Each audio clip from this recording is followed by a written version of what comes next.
सातारा हा ऐतिहासिक आणि निसर्गाने नटलेला सह्याद्रीच्या पर्वतरागामध्ये वसलेला जिल्हा म्हणून ओळखला जातो. या ठिकाणी मोठमोठे डोंगर रांगा आहेत. पावसाळ्यात कास पठार, येवतेश्वर पठार, येवतेश्वर घाट या ठिकाणी बसून निसर्गाचा अद्भुत रूप पाहता येतं. हे रूप पाहण्यासाठी साताऱ्यापासून अवघ्या काही अंतरावर जावं लागतं. निसर्गाचा चमत्कार पाहण्यासाठी पर्यटक मोठ्या संख्येने साताऱ्यातील कास पठारला हमखास भेट देतात.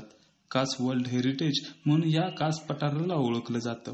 या पठारावर अनेक प्रजातीची फुले ही पावसाळ्यात देखील फुलतात.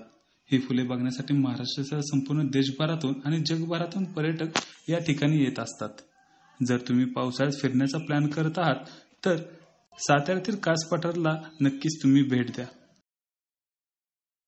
आता निसर्गरम्य वातावरण तर आहेच, परंतु यामध्ये कसं आहे की पावसाळा सुरू झाल्यानंतर आपल्या इथं निसर्गरम्य वातावरण जे आहे या वातावरणाने फिरायला आवडतं.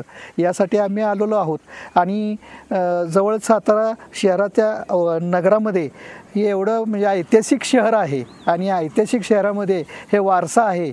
म्हणजे हे आहे काय आपल्याला सज्जनगड आहे, 2 धरणं आहेत, परत कास पठार आहे, शिवाय कास तलाव आहे. या इथं ज्या सर्व गोष्टी आहेत या ऐतिहासिक गोष्टी आम्हाला बघायला आवडतं आणि बऱ्यापैकी वाटतात, म्हणून आम्ही इथं आलो फिरायला.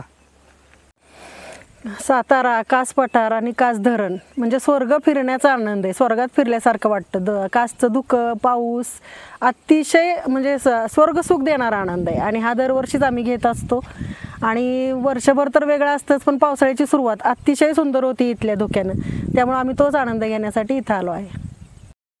जर तुम्ही पावसाळ्याच्या दिवसात अशा थ्रिलिंग ठिकाणाचा अनुभव घ्यायचा असेल तर या साताऱ्यातील कास पठार हे ठिकाण अतिशय बेस्ट ठिकाण पर्यटकांसाठी ठरणार आहे. हिरवेगार डोंगर, थंड वारा आणि धुक्याची चादर, जणू काय आपण ढगामध्ये आलो आहोत याच्या अनुभूती घेण्यासाठी पर्यटक हमखास येथे भेट द्यावी.